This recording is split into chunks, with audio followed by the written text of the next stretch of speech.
Well, first of all, I want to say congrats to Jess. I just could not help but get tons of goosebumps just listening to her talk, and just what an amazing experience. And also a shout out to Coach Farley and his staff and team. What an amazing football game. We were fortunate that our game ended Saturday morning, and we're supposed to go back and rest, but that football game was going on. I can guarantee our kids, they sat, but they definitely didn't rest. There was a lot of action going on in a hotel room watching that football game, so it was a lot of fun. As I said last week, we were really looking forward to the opportunity of just going out and seeing where we're at right now and getting the opportunity to do that against two or three very good teams and three very different teams. I decided, though, that it's just going to be next to impossible to go through every match that we have in this preseason and do it justice. So I'll probably just give some highlights of the weekend in general and a little bit of the matches. And if there's specific questions about matches or people, I would be gladly to talk about them. But we have a lot of matches that we play in a week and a lot of matches that we're preparing for in a week. So, but just first of all, I am extremely proud of how we competed this weekend. I think when you look at our roster and who was in the matches, we had a couple kids that it was our first time being on the court in a Panther jersey, which is always something you have no idea how they're going to react. We had several veterans that had definitely had to pick up their workload from the time or from last year and years in the past. So just really proud of how our team responded to that. As practice went on, it was just time to be able to see what we could do against another team. And I think the atmosphere, first of all, going into number 4th ranked Texas, just in the fact of playing a team of that caliber, they're definitely the most physical team we'll play this season. But then the atmosphere that they had was absolutely crazy. We probably had one of the worst warm-ups I've ever seen in the history of our program, because part of it is it's the first time you're doing everything that you're supposed to be doing. 7 freshmen trying to mix in and doing that. And then secondly, we couldn't hear anything. So we've realized that a lot of the warm-up is communication and telling people where to go and what to do. But I wasn't worried about it because it's usually not great. But they had a great atmosphere, and I thought our kids responded extremely well to that. And you never know with a young team, you never know with veterans that are asked to play a different role and their leadership role. So I was very proud of how they responded.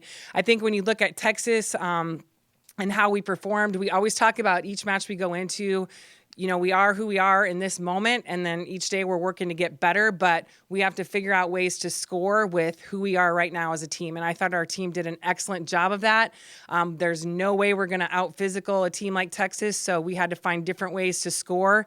I thought our block and backcourt did a great job of getting touches, and then I thought we just found ways to score. And, part of it, I think the serving, I know that was a question a lot of people asked. You missed 15 serves, which is definitely way too many.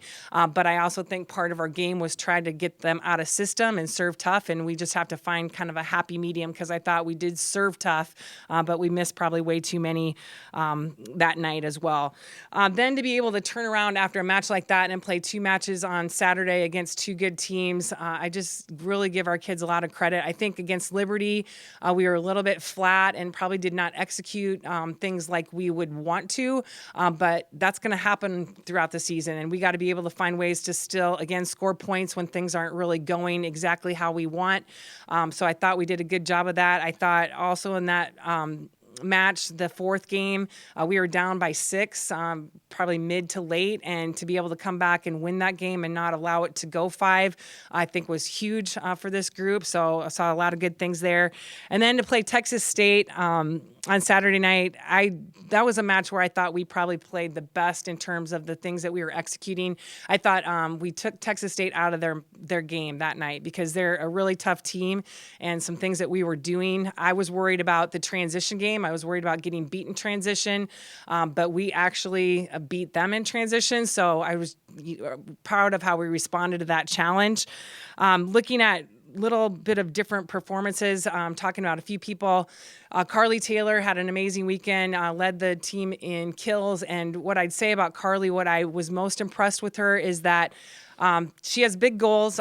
She's a big time player that wants to do well and has led the team in kills last year, and definitely one of the things that she's wants to be for her team this year. But that first set against Texas, it's the first time she's on a big stage. She had no kills in that set. And for her to be able to come back and not only lead our team in kills, but to find ways in that first set to still help our team. I talked about her workload being a lot more this year in terms of her serve receive, her defense, what she can do behind the service line. She really didn't let the fact that she wasn't getting kills affect the rest of her performance. And she had a lot of really good shots that just happened to just miss, or they made a great play. So for her to be able to understand that and come back and not only not let it affect other parts of her game, but pick up offensively, I thought was absolutely huge for her this weekend. Our two middles, Kate and Inga, they were total workhorses this weekend.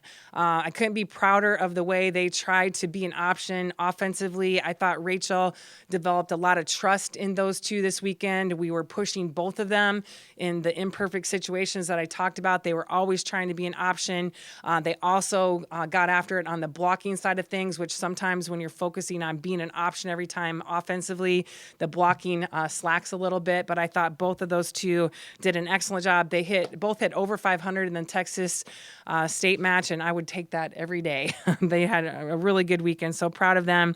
Rachel, like I said, was great this weekend in terms of playing three very different teams, and it's up to her offensively to figure out, obviously we're helping her with things, but when you're out there, you're running the show yourself. There's not a lot we can do but give suggestions between plays, and she did a really good job of figuring out the three different teams that we were playing defensively and finding ways to put our hitters in really good situations, and really had some good leadership as well. So proud of her. Emily Halterhouse played in the L2 position, and she's a kid that has never played left side until she got here. And so for her as a freshman to go out and be in the L2 position where you do have to pass and play defense as well and off blocker, I was just extremely proud of her. I thought she got more confident as the weekend went on. And so I look for her to just continue to improve on a lot of different things, different shots, feeling a little bit more comfortable at taking aggressive swings. But she was really good for us this weekend, especially as a freshman. And then Carly Spees and Kaylissa played for us on the right side, and I thought both of those added a lot to our offense as well as our block. So excited to see what those two are going to continue to bring for us. And then I thought our backcourt was awesome. You throw Carly into that. Abby ended up playing libero for us for the entire weekend. And then Taylor and Bailey came in and did just a great job. We got lots of compliments from fans about just our backcourt grittiness and to be able to keep the ball alive. And all of those kids are obviously a big part of that. So overall, I'm very happy with the weekend. The cool thing is there's so much that we can get better at. And that's what we look at. But we still went out and were competitive. I think the hard part, like we've talked about every year, is it's just really hard to get better at things during this time of year because, as Jarek said, we have a huge tournament coming up, and I just want to promote the heck out of it. If anybody likes volleyball even just a little bit, you should be in the McLeod Center this weekend for the entire 2 days, Friday and Saturday, the opportunity to see a lot of really good volleyball. So hopefully we can get a lot of people here and show those three teams that are some of the top in the country what the Cedar Valley and what UNI is all about. So we're looking forward to that. Just briefly about the three teams. Creighton is 0-2, but very, very deceptive. They played Nebraska, who's number 2, and Baylor, who's in the top 20. A team, in my mind, could be in the top 10 after watching video. Baylor's really, really good. But Creighton, to me, was the team I think that was supposed to have a kind of a rebuilding year. Definitely not going to have a rebuilding year.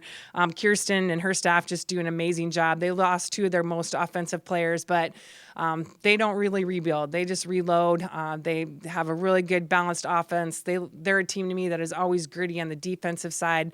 They have a special setter and a special libero, so we know they'll be well coached as well. So looking forward to that good match on Friday. And then Kentucky returns most of their team from last year. year. They have 3 really good pins, preseason ranked in the top 10. So again, another big physical team. And then USC will probably be the second most physical team. I think Texas is a little bit more physical, but USC has 2 pins that both averaged over 5 kills per set last season, which is huge to have 2 people on your team that do that, but also a team that when in system, they can really set anybody. Got to see them a little bit as well, and I thought they have picked up their defensive side. I thought last year, not a team that was really gritty on the defensive side, but they've really, they have a new coach over the last couple of years, and I think they've really picked up that side of their game as well. So looking forward to some big challenges this week, but we're excited about it. Any questions? You probably answered this 100 times, but Jalen, is she going to be back soon? Or? Still really not sure. She's kind of a week-by-week situation right now, so we're hoping to get her back at some point, and we will just be patient. Upper body? Yep. Upper body injury, but she's... We did. It was her birthday, and she got a lot of embarrassed on the airplane. Several places she got embarrassed this weekend. We forgot the birthday hat, which usually embarrasses everybody, so we had to pick it up a little bit. How was the weekend for you personally? It was great. Honestly, I'm a little bit glad that first match is over. Just the hype of it was a little bit hard, and I think just not knowing exactly how I was going to feel during the match. The very first time Sydney did something that I knew was not good, I kind of had a little thing. And then after that, I was, all right, I'm not going to worry about that right now. So I had the opportunity to do that a little bit more on Sunday. But it was just a really good opportunity, like I said, for our team to experience that environment. It's definitely one of the best in college volleyball. And just, again, thankful to their staff for making that happen. And we're excited to have them back here again next year. This tournament this weekend, have you had 3 rated teams in here for a tournament like this before? The last time we did this rotating tournament was, and that was 4 or 5 years ago now. I can't even remember. It's terrible, but that was the last time. And we've had a lot of trouble hosting in general, but just to be able to get that caliber of a tournament, and that's why we were really excited about having the 4-year rotating thing, because we knew we'd have the opportunity to get 3 good teams here. But this is the second time around. I can't imagine these same teams doing it again, but we look for the opportunity to maybe get some other teams involved. All right, we'll see you this weekend.